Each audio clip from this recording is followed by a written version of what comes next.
Today we're going to be talking about free stuff. And I love free stuff. I'm sure you do too. And I'm going to share 15 of my top favorite genealogy freebies with you.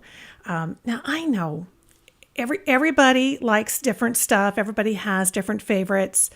You know, Grandpa used to say that if we all loved the same thing, everybody would be hitting on Grandma. So, that's not the case. But I am going to share with you 15 that I think personally are favorites of mine, but also that I think should absolutely be bookmarked on your web browser because they have so much free content and free information. And that's what we need to be able to be successful in climbing our family tree. So let's jump into it. We're going to go through all 15. I want to kind of show you some of the highlights, some of my favorite search tips for how to get the most out of these websites. And of course, everything is outlined for you over at the show notes, and that's at genealogygems.com. Okay. So welcome to our 15 freebies for genealogy. This is episode 77. So when you want to check out the show notes where we've got everything written up for you, that's at genealogygems.com. Just go to the 11s page and click on episode 77. If you are a premium member, head down to the resources section of the page where you can get your downloadable ad-free handout. That's kind of organized nicely this week because we've got the first page. So if you just want to print the first page and have the entire list, get all the links, you've got it there for you. But you can also get the entire handout with all of the step-by-step and tips that we're going to be sharing with you today. So let's jump into number one. Our favorite freebie is FamilySearch.org. And I know many of you have been researching for a while and you're very familiar with Family Search, but as I travel around the world and speak to genealogy groups, I'm often surprised how many people don't know about it. And if you're new to genealogy, if you've just been really super focused on MyHeritage or Ancestry, or you're just trying to figure out your genealogy software, it can sometimes be missed. But this is really the biggest and I think probably the best complete free resource that you can get for genealogy research, and particularly just the records. If you want to get your hands on free records, FamilySearch.org is the place to do it.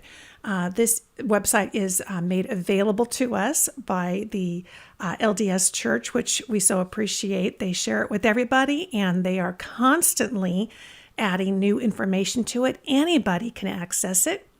One of the important things to know is that you need a free account. So if you head over there and you get to the home page, in order to kind of dig in and get started, you're going to need that free account, which is really simple to set up. Once you are logged in, you can start searching for people. And there's a lot of great records. We talk here a lot about head to the catalog, and I think that's a really good tip for Family Search.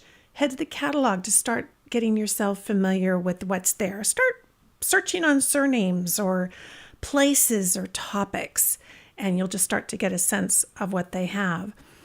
When you find some other people who are doing research, all of that is searchable from FamilySearch.org, and you can download and print the records that you find, the digitized records. So that's great. Now, I just headed over there yesterday. You might find that over time, the homepage, the look of the homepage changes. Different pictures, different layout. Maybe they've moved the boxes around. Don't worry. What you're really looking for is that main menu at the top of the screen. And genealogies, images, family trees, hover over there and find the section that you want and start your searching. When you're new to something like this, if you haven't used it before, sometimes just trying a real basic, simple search on a grandparent is a great way to kind of see how it functions and what it's got for you. All right, so FamilySearch.org, absolutely on everybody's list. This is the tool that I use every single day, and it's Google Books.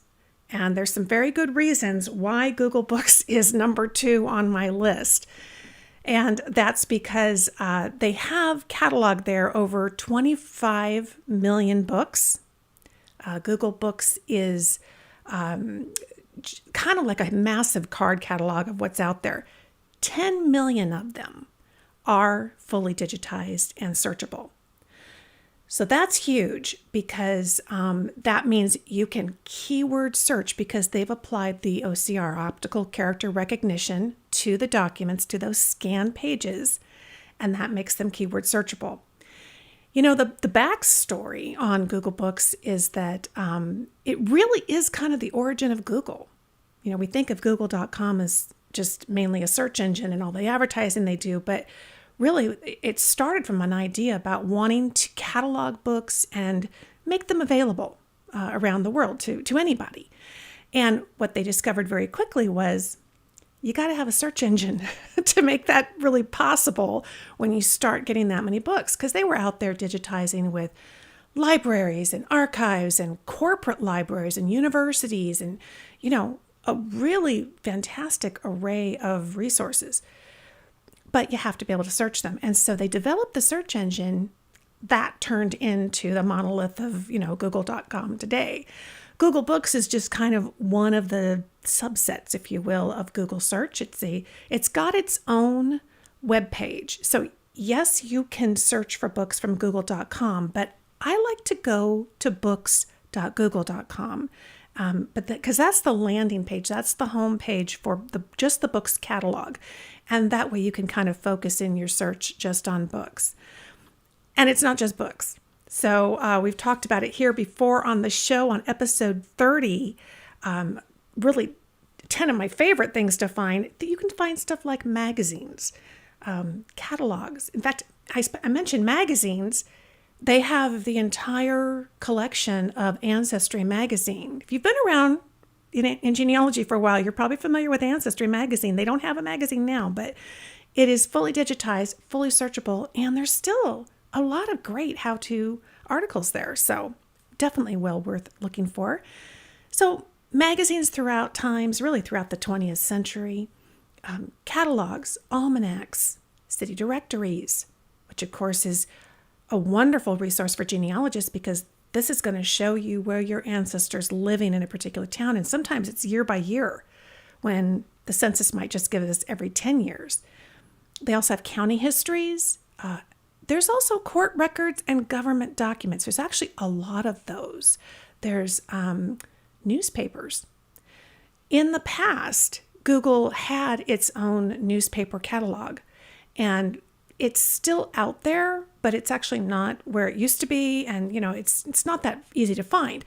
What I see them doing now is they are incorporating that newspaper content into Google Book Search.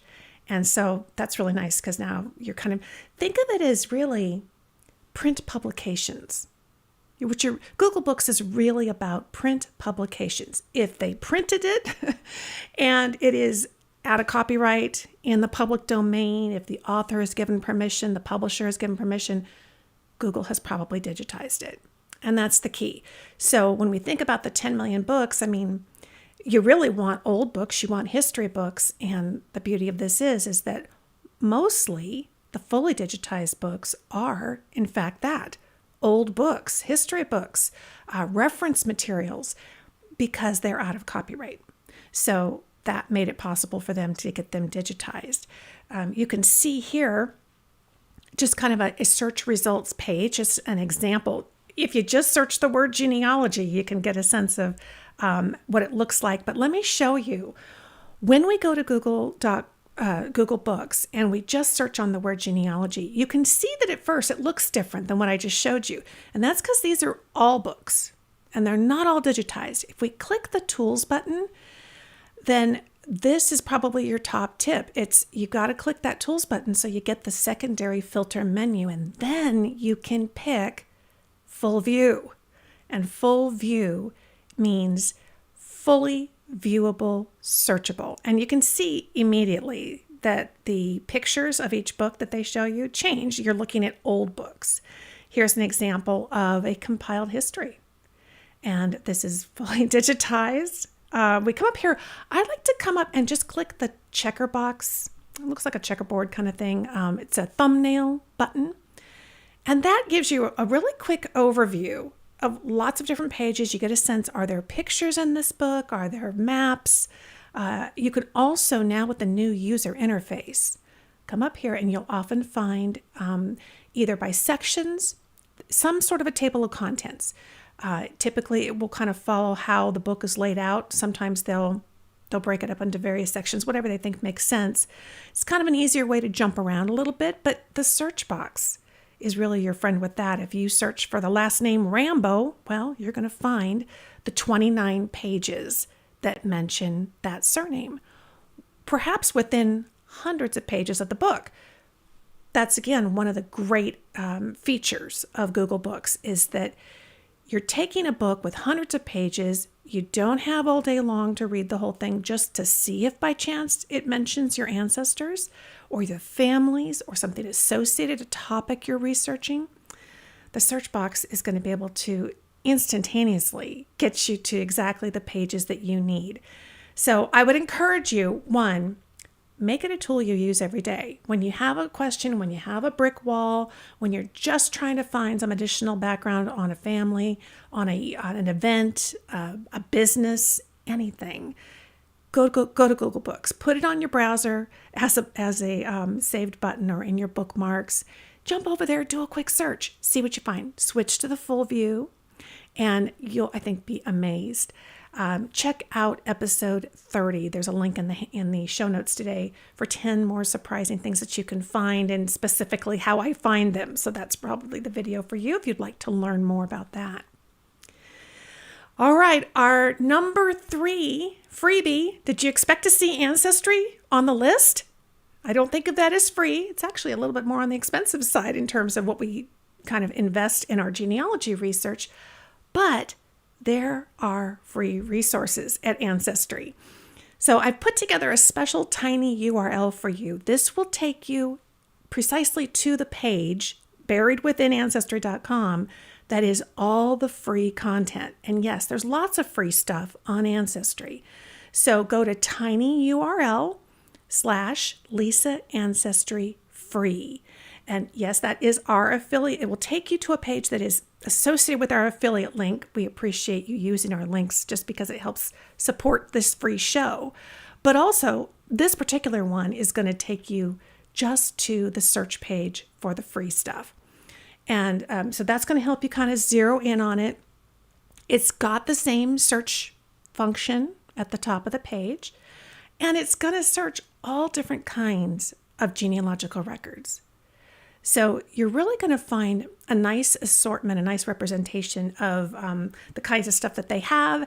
And what you're going to notice as you're looking through, and I've tried to take a little screenshot here for you, there's these green tags and they kind of mention, hey, what's free, what's not.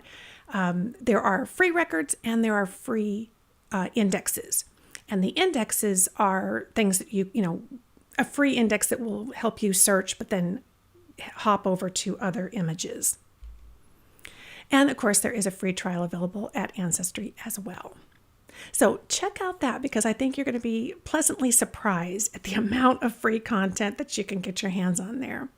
And speaking of free stuff, if you're here with the live show, I'd love to have you jump in the chat section, or if you're watching the video replay, go down in the comments and give us some of your favorite freebies too. We'll see if they match up with mine. And also, I think you'll help everybody else pick up on some great free stuff.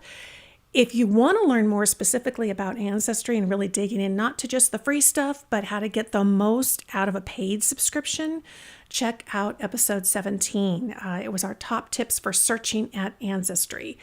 And that's an in-depth look at that step by step, how to show you how to kind of get the best out of your subscription. All right, number 4, FindaGrave. I have listened. You have told me. I get emails. People have said, I want you to dig into FindaGrave, Lisa. We are going to be doing that in an upcoming episode. But I have to include it, of course, in this one because it really is a fantastic resource, free. And it really is the largest website that you're going to find that has burial information and graves, right? So it's at findagrave.com. And there's over 170 million burial records. This is just a phenomenal effort that they've put together. People volunteer their time and their effort. They take photographs at cemeteries. And of course, it's this death information that can be really key to unlocking another generation of your family. As we're working our way backwards, right? We start with the death first, and then we move our way backward all the way to the birth of the person that we're researching. So these death records are going to be key. And FindaGrave is going to give you so many great clues to work with. So you're going to find typically birth, death, and burial information, but you're also going to see that many of these submissions, these people who've gone out and taken the pictures and uploaded information, they're also doing things like including biographical details. You know, if they knew this person, if they've done research on this person, you might even find an obituary. Save you a little bit of time. Start with FindaGrave and see what groundwork has already been laid out by other people, and then go from there. And of course, you might also find information about their spouse, their children, maybe even their parents. And I love it. I'm looking here at a great-great-grandfather of mine, and it shows his father, Henry Burkett, and his tombstone, his siblings. We've got links to all of their pages. We've got their births and deaths. We've got his spouse, and of course, the children. So really a wonderful free resource. Don't miss it. It's findagrave.com. And I want to give you a little bit of a search tip just to kind of whet your appetite before we really probably do an episode here soon, digging into this to really kind of devote a lot of time and energy to really getting the most out of it. One of the things that you can do is you can do some special search techniques to find what you're looking for. So in the name fields, you can use a question mark on FindaGrave, and that can replace one letter in the name. If you've seen me talk about Google.com and my search strategies, that's one of the things that Google's missing is it doesn't have the ability to swap out a letter within a name where you're not sure what the spelling's going to be, and be able to swap that out with what we call search operators, or different punctuation marks like a question mark. A question mark at FindaGrave signals FindaGrave that this letter might be different letters, and so that gives you some variation on your name search.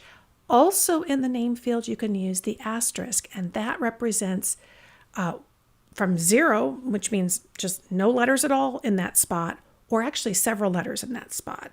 So an example would be if I wanted to search for the name Larson, there might be Larsen, but in Bill's family, it's Larson.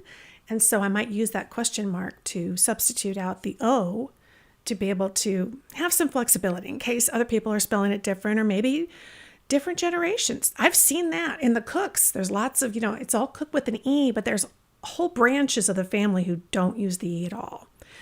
And not that far back in time. The asterisk we could put at the end. So for William, Wills, Will, Willie, right? You could do WIL asterisk. So that's kind of nice. And you can search for an exact birth or death year, or select a range. You can even say kind of before this time or after this time. So that's really handy. Something else that a lot of people don't notice when they're first looking at this, because you get excited. You're like, I want to start searching for people. There is a really nice link here right next to the search button, and that lets us do more search options. So when you click this right here next to search, it's going to open up a whole nother section that you have so many more options. This is really nice, particularly if you're struggling to find somebody. You just want to make sure you didn't miss somebody. Coming in here, it will prompt you for so many more different options that you can use to find people. So definitely check out the more search options over at FindaGrave. Number 5 on our genealogy freebies is Family Tree Magazine. Now, Family Tree Magazine itself is not free. However, they have one of the best collections of free worksheets. And we've talked about it here before. It's so important that if you want to be successful in a search, if you're challenged by a brick wall, having a search plan and kind of search logs, ways to document what you're doing so that you can continue that work over time and not repeat yourself or not miss something. Having a research plan is huge, and these kinds of worksheets are going to really help you out. So if you go to FamilyTreeMagazine.com/free forms, and there I think you either sign up for a free account, or I don't know if it says here register or sign in for your free Family Tree Magazine account. So you do need a free account to do this, but you can download a 5-generation ancestor chart, family group sheets. I still have old family group sheets from when I was like 10, and I would have these things filled out, and I just love them. There's something about that tactile writing it yourself, right? You get that? Where the brain just kind of connects and you're writing stuff out. Sometimes things will hit you doing that rather than just entering it into a database. So this is I like worksheets for when I'm really trying to solve a problem. And they've got ancestor research worksheets, records, checklists. I love those. They really make sure you don't miss something that maybe isn't coming to mind. Family relationship chart, the online search tracker. They have an ancestor surname variant chart. This can be super handy if you're trying to run searches in multiple websites. And there's so many variations that you want to make sure that you've kind of checked off each one at each search. Having that little checklist is a nice one place to go to look for that. They have interview worksheets, a US Census worksheet. So if you're going through and kind of following a family through the various census records, that's a nice way to use that. And there's also a genealogy source documentation guide. So no reason not to stay organized and on track when you are looking for somebody. And like I said, I just think they're a wonderful asset for those really kind of hard brick wall cases. So that's FamilyTreeMagazine.com/free forms. Number 6 in our freebies for genealogy is US GenWeb. This site was really popular back around the time that Ancestry was coming on board. They were out ahead of time. Back in like 2000 or so. It's still out there. It's still active. Yes, we have so many other websites that have come along, but US GenWeb is still out there, available, active, and there's tons of volunteers who are adding content there all the time. So it's absolutely free. And what they're doing is kind of organizing information so that you can find it by location. And they've been doing this for 25 years. So it's organized by state and then by county. And that's really nice if you know you're going to start out, in one particular state, and you get free guidance from experienced researchers. So once you get to the county level, now you've got people. Typically, like the coordinator for that county will be located there. Maybe not, but oftentimes they're right there on kind of boots on the ground, and they'll know where's the historical society, what kind of newspapers are there, what was burned down and is not available anymore. It's going to save you a lot of headache. So if you're trying to get up to speed on a particular location that you're researching, if you're having trouble with something, boy, this is a wonderful resource. And best of all, they have links to lots of records.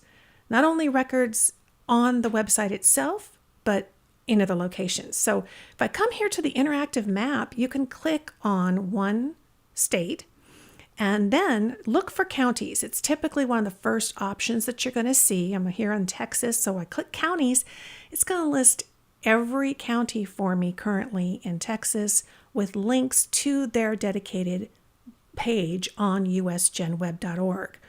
And so here at Bexar County, so now they're kind of going to give you an overview. They're going to give you a link to what's the newest stuff. If you come here regularly, you want to check out the newest things. They'll typically have a menu like this where you can find all this contributed information that people have been doing for 25 years. It's a treasure trove, absolutely free. I'd love to hear in the chat, have you used this? How long has it been since you've been to US GenWeb? Are you somebody who's actually contributing to one of the county pages? Would love to hear, because I just think this is one of those kind of quiet, just continuing on free resources that everybody should have on their radar. So it's a wonderful, wonderful website, usgenweb.org. So that's a great place to kind of get access to records, understand which records are available, and talk to people, even post questions that you have. And really, good information like that is critical. And that's also what our number 7 item does, FamilySearch Wiki.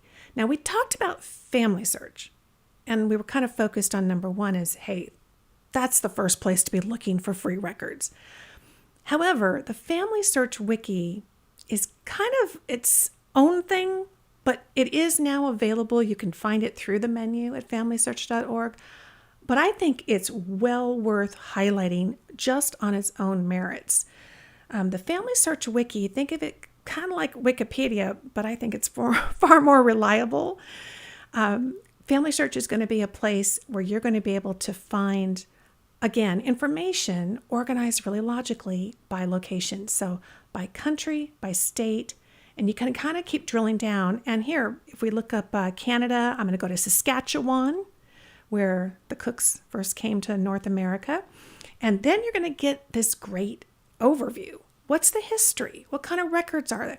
This information's being added by many of the expert consultants they have at the Family History Library. And if they know about a record, wow, you're going to find links to it here at FamilySearch Wiki. So the wiki is really like this encyclopedia based on location, but also by topic. And don't miss that. You can search by topic, and they have pages just for those as well. But you want to come here and you want to make sure you haven't missed anything. Or maybe you're looking for something and you're just not finding that particular newspaper. You might find that at FamilySearch Wiki, they'll explain that there was, the paper went out of business for 2 years, and it was during that time frame. So it saves you a lot of headache. But you can also, like I said, search by topic. If I search for WPA for Oklahoma, we were talking in last week's episode about Native American research and the oral histories. They're going to have a page here. They're going to be talking about that. What's available? When did that start? When did that end? What websites have that? FamilySearch Wiki. It's good information from reliable sources. That's what you really need. And it will alert you to pitfalls. Basically, the kinds of questions that the consultants answer every day at the Family History Library, they know that other people are struggling with that too online, and the wiki is the place where they're going to be sharing those answers. So love the wiki. And if you want to just learn more about FamilySearch, the wiki, searching for records, all that kind of stuff, we did an episode 64 on FamilySearch, essential strategy, search strategy, that's a mouthful, search strategy essentials for FamilySearch. So check it out. It's a video here at YouTube and also at genealogygems.com. Wow. Okay. So we're almost halfway through here. And number 8, I'm calling it Ellis Island because the name is just too darn big for my cute graphic. But it's not just Ellis Island. Number 8 is a place to get free passenger lists that were created at Ellis Island. It's the Statue of Liberty, Ellis Island Foundation. And it's a mouthful. And let me tell you, the URLs are no easier. So go to heritage.statueofliberty.org/passenger. When you Google it, you're going to find lots of different landing pages. Sometimes you're at the Statue of Liberty first, sometimes you're at Ellis Island first, but we're really trying to, this link that I have for you in the show notes is going to take you straight to where you can start searching right away for free passenger lists. And not just the passenger list, but also photographs. I mean, how cool to find the record of your ancestor when they get on the ship, and what they've got in their pocket and who they're going to go see in the United States.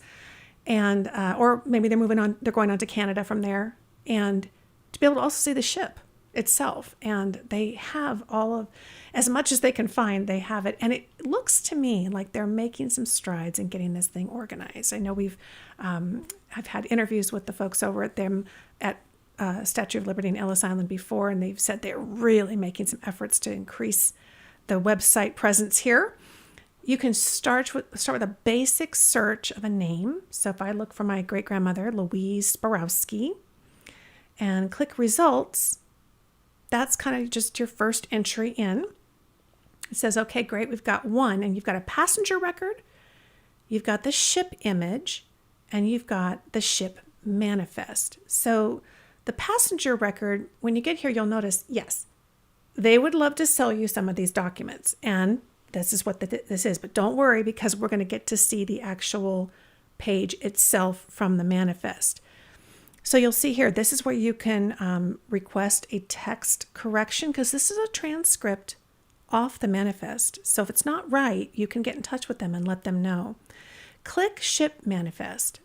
Now again, at first glance, as you scroll down, you'll say, oh, they're still trying to sell me. Where's the free stuff? Keep scrolling, because down below, if you look further down below here, now we can see the digitized record. Notice that they gave us a couple of pages here. Now you can hover over this, and it's got a nice little zoom in, so you can quickly assess, okay, looking at this is actually page 2. I can tell I don't see the list of names. So if you click on the next image, they might be kind of out of order. We would expect to see the first page with all the names listed. Here it is. And then the second page because some of these were quite large in 1910. Here's Louise Borowski. She's a housewife. She's traveling with her daughter on line number 10, Martha. So we've got 2 pages, from the entire book here side by side. If you look down below, you can see a listing of other people on this manifest as well. And you can download these. Now notice at the, here, there's a lot of people. So it's kind of nice. You can really quickly scan and say, are there any other Sporowskis on this page? Maybe somebody traveling with her. If you click the info button, it's going to give you a little synopsis of the transcription from her record. But if we come back up above, the full image button, that's the key. So click full image, and that's going to give you a full image. Now, we've talked here about Snagit, which is my favorite clipper. You got to check out Snagit. I forgot to put a link in the show notes to it. I will, because we have a special link that will get you a $15 discount, I believe. Snagit, I'm just going to do a quick screen grab, and there it is. So now I can start annotating this in Snagit. I can trim it up. I'm going to put some red lines on here just to kind of help when we look at the record. I can quickly spot where she is. Here's my line. And so I'm going to put one right underneath Martha and then right above Louise, because the record itself is actually kind of cattywampus. So if I do a highlighter, it's probably not going to be straight across, but the lines I can kind of put exactly where I want them.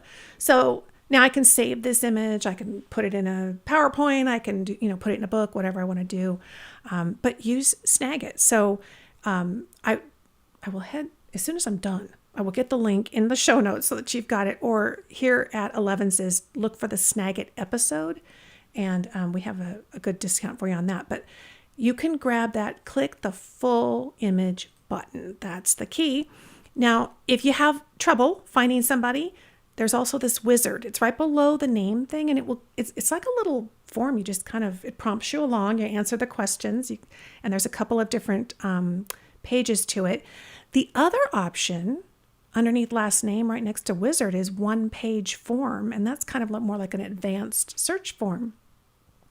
This is nice, and really, you'd be surprised how many times you can find something else. In fact, Louise actually has 2 entries in 1910. I don't know how it happened, but she got listed under 3rd class and 1st class. So knowing my family, she might have snuck onto 1st class and then said, oh, Okay, I have to go down to third class, or maybe vice versa. But either way, using this form and trying different variations, altering different elements of your search might be a nice way to see, are there any other listings that you've maybe missed or didn't see? And notice that I'm in the contains kind of category, but there's actually a couple different buttons here. Look for the numbers next to sounds alike, alternate spellings, because they don't list them all together. You have to click each one to find it. Something else I really like to do is, she's from Gladbeck, Germany, and that was where she was living before she left. So be interesting to run searches for Sborowskis, people from Gladbeck in 1910. Who else was traveling, perhaps from the family? And you can learn more about deciphering passenger lists. When you find the list, how do you get the most out of it and kind of understand all the markings that are on there? Sometimes there's some kind of little chicken scratch marks and you're just not sure what that means. We talk about that in episode 34. All right, number 9. Oh, I love this. This was one of the most popular episodes we did, was Internet Archive. It's got to be on the list. And Internet Archive is absolutely free. It's at archive.org. It's known for archiving the internet, right? So they are capturing copies of pages that oftentimes will disappear or get removed, and you can still find them at Internet Archive. But they also have digitized books, images, photographs, historical records. They have audio recordings, oral interviews. It's a place you can store your own stuff. You can upload stuff to Internet Archive, and they have video. We talked about this in episode 43. As I said, it's one of the most popular episodes we have here because it's so deep in terms of its content, but also there's a lot of special features that I show you in that to help you get more out of it. The free account is a key to getting access to many of those. And I shared with you in that episode that Bill's great-grandfather, Lars Larson, who lived in Winthrop, Minnesota, I did some searching on him. Is there really video out there of your family? I was skeptical, so I did some searching to see if I could find anything about him. So I searched for Winthrop, Minnesota, just started there. Is that even on somebody's radar? And immediately I noticed what looks like kind of an old home movie, right? You can just kind of tell from the clothing and the color and all that stuff. And this is 1954, the Dairy Day Parade. Now, the photograph I'm showing you at the top, that's out of our collection. But here, somebody had gone around and filmed that this was happening. And they started with the little flyers that had gone around town. And as I searched through this video, I thought, well, look at this. Here's the float. So the picture I have is a float from one of these dairy days. And here is L.J. Larson and Company, same company. And this is his great-grandfather. So yes, your family could be on video at the Internet Archive. Oh my gosh, go check out episode 43. It is so much fun. All right, number 10, DeadFred. One of the most common questions I get when I'm doing seminars that just came up. I was at the Wichita, Kansas, and I was doing a full day seminar, and somebody said, I've got old photos and I want to get them, identified. What do I do? Where do I go? And the answer is DeadFred. I know it's a really funny name, DeadFred.com, but it is the place to go to post photographs for potential identification. We oftentimes will end up with photos. They are actually not maybe even family members of ours, but grandma took a picture or something and you don't know who it is, but it might be of use or value to somebody else. Or maybe you pick some up at antique shops. I love going antiquing. I know a lot of you guys do. And you see it and you just can't leave it there by itself. It needs to find its family. Well, DeadFred is one of the places it can go. I talked to Joe Bott, who's the owner and creator of DeadFred, and as I recall, he told me that the name came from Ferdinand when he died, and his funeral was very well publicized. Something about that. I don't know. Anyway, it's the place to go. So you can go to deadfred.com. You can upload photographs, help them to be available for other people to look for and see if they can identify them. And that ultimately leads to reuniting orphaned photos with their families. And you'd be amazed how many times that happens. It sounds so unlikely, but in episode 74, Joe came on the Genealogy Gems podcast, and he told an amazing story about photographs that had been reunited with families. It happens, and it's because of the huge volume of traffic that this website gets. Somebody is bound to look, and you too. You can search for old photos and see if by chance there are some. So how do you do that? I did a really quick search on Burkett. I have Burketts in my family. There's a couple of Burkett photos. So I'm going to dig through my family tree and see, do I have Edward? Do I have anybody from Huntington, Indiana? Actually, I think I do. So I've got some work to do. A lot of these, they just know the location. Sometimes they have a name. Sometimes they don't. But even a location, if you know your family's from Winthrop, Minnesota, you're going to go look for Winthrop, Minnesota and see if you can find photographs.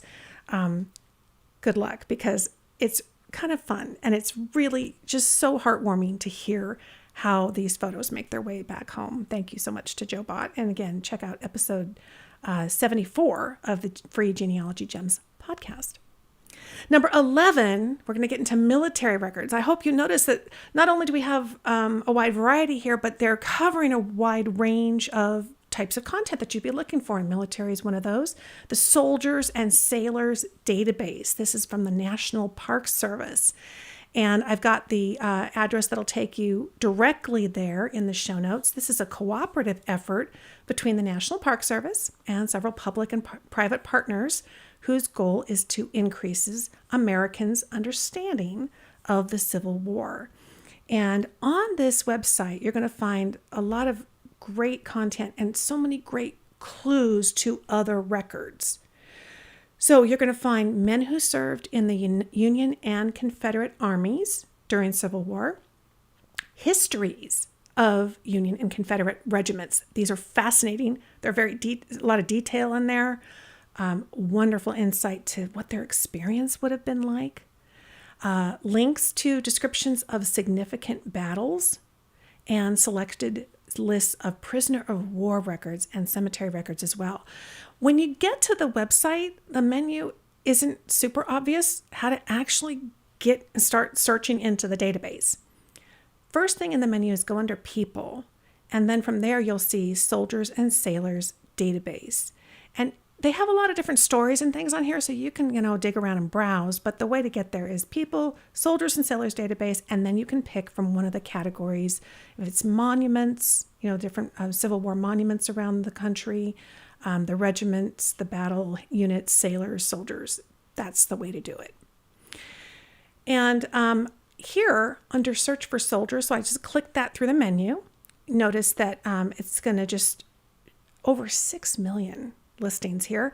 And over on the left, that's how you can kind of filter down to Union or Confederacy, the state, which battle, even if they were a musician or on a gunboat, so there's a definite nice little filter system there to help you find it. And again, finding somebody listed there is going to give you a great, in fact, it says here, please note that the Civil War and Sailors system contains just an index of the men who served.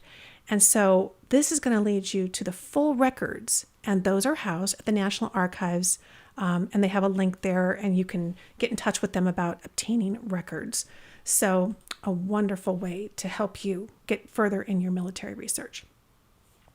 Number 12 is the Old Fulton Postcards. This is an example of the wide variety of sites that just pop up organically, grassroots, people who do their own projects. And we could probably name a million of them, but this one is really well known and I think continues to grow. I'm amazed that some big genealogy company hasn't snatched it up already. But it's a great example of particularly what Google searching can help you find. And don't let the names deceive you, because this started really focused on Fulton, New York, but it has expanded. So you might think, oh, well, that's just a New York site. And there are lots of definitely terrific free genealogy resource websites out there that are focused on just one location. But for this one, it really expanded. They started with postcards. He had as a personal collection. Then they expanded to newspapers. There's photographs, as you can see. And it's not just New York. So right now there's over 41 million historical newspaper pages from US and Canada. So we know we have lots of Canadian viewers, and this is just a great example of how a site can expand beyond its initial focus. And so you don't want to miss some of these opportunities. It's fultonhistory.com, absolutely free. And what I would really recommend is you take the time to take a look at their help and FAQ section. Now, I'll be honest, he says that right in the homepage, and I went to look at it today, and I had trouble accessing the page. So I'm not sure if that's just a glitch today or whatever. But what I would recommend is, if you particularly can't get to that page, over to the FamilySearch Wiki. Do a search on Old Fulton, New York postcards, and they have a wonderful help page there. So that's going to tell you kind of an overview of what they have, how to get into specific areas, search help. You can see over on the left here that they've got a couple of different special things that you can do in terms of search. So the wiki is going to help you with all that. Number 13 is Chronicling America. And I thought about just doing Library of Congress, but I want to say let's focus on newspapers, because that's one area we've touched on it with Google Books, but Chronicling America is really known for its newspaper collection. And sometimes it can be a little bit confusing because not all of them are digitized. So the way it's laid out is that there's the directory, and that is the full range of 1690 all the way to the present. That's going to list, like a catalog, all these newspapers that they've found. And then the digitized newspapers run from 1777 to 1963. Those are searchable on the website. And now, as part of their beta work, it's a beta test site, it's Newspaper Navigator. And as soon as this got launched, we covered it here on the show, episode 26. If you missed that, go watch it, because it's fascinating to see that not only can we text search on words, names, but we can also image search, and at the same time, kind of learn a bit about how artificial intelligence is impacting search for genealogy. So if you want just the directory, if you want to see the whole kit and caboodle, what's been published throughout from time since 1690, then you go to the directory. If you see a thumbnail picture of an image, then you know it's digitized. If you don't, it's going to be the first step into finding that newspaper, perhaps at an archive or somewhere else. Over here is where you can search the database of just the digitized records. And you start by the state and then do a time frame, and then you can also keyword search. And advanced search is kind of nice. If you just want to get a sense of what's available in a particular state, click a state and you're going to see which newspapers that they have that way as well, and then have some more criteria to narrow or broaden your keyword searching. So the advanced search is super helpful. Number 14 is the Bureau of Land Management, the government land office records. So these are the land patents from homesteads, and when somebody buys or gets land from the government here in the U.S., it should be hopefully listed here on this website, glorecords.blm.gov. So you'll see original land patents, like the digitized one you see here on the screen, and surveys, and a lot more. They've been expanding this site too. If it's been a while since you've checked it out, I would go take another look. And it's a wonderful place to get that legal land description of your ancestor's property if he had a land patent. And in episode 67, I showed you how to first search for the record on the Bureau of Land Management, but then take that legal land description and convert that into being able to look at the property in Google Earth. Super fun, super cool. Don't miss that. So those are land records. Oh my gosh, we could just spend all day on land records, but we have to get to number 15, which is YouTube. Did you expect to see YouTube on my top 15 list? Oh, probably, because I wrote about it in my book. But YouTube is really, it's amazing because video is the top type of content being added to the web right now. And that means the potential for family history. That means you might be finding old home movies. I just did a search for old home movie in quotes and started finding the home movies of a variety of families all around the world, right? And so you can search by surnames, locations, businesses, organizations. Oh my gosh, this family looks like they're so much fun. They're crazy. I know. We should all be like that. Oh my gosh. Okay. Old newsreels. So all the companies that created newsreels and they showed them before the movies back in the 1920s and 1930s. And you're going to find a ton of those. Almost all of them are digitized and available on YouTube. Oh yeah, she's going for it now. And local TV station coverage. So when a local TV station would go out and, cover the news in 1965, you might find that here. And it might be local news. It might be something that your ancestors were doing or your family was doing or something that they were involved in.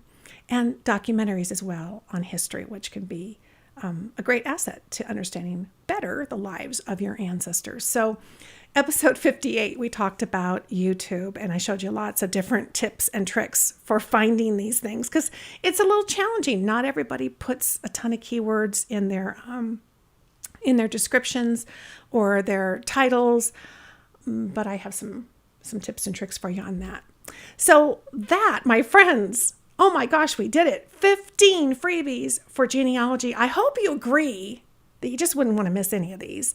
Put them on your list. I hope that you heard one that is new to you because that's exciting. That means new opportunities. And I hope you'll share this video with your friends too and get them started in genealogy, expanding their genealogy research. And I hope you've been leaving comments because I would love to hear about your favorite freebies that are out there. It would help me. It'll help everybody else who's watching. And we got lots of people talking about stuff they found in the chat and websites they're excited to go and see. I'm excited. I have to go back and check out some of the pictures on DeadFred that I saw. So we're going to be doing that. If you are new to the channel, I sure hope that you'll click our red subscribe button because that puts us in our kind of your favorites list, which is technically the library in YouTube. And that makes it really easy to find us again. And Bill says, thank you for, let me go back here. I got to go back to my chat screen. Bill says, thank you for these suggestions. He's added a couple to the list. Yes. Awesome. And we'll have to do another list because there are so many more free ones. I had a really hard time whittling it down, but I think I timed it right. We did about our hour together. I always look forward to this hour together with you. I hope you do too. Tell your friends so they can join us as well. And until next time, God bless you all. Thank you for being here. Love you. And we'll talk to you next week. Okay? Here's another video you can watch about free stuff. Bye.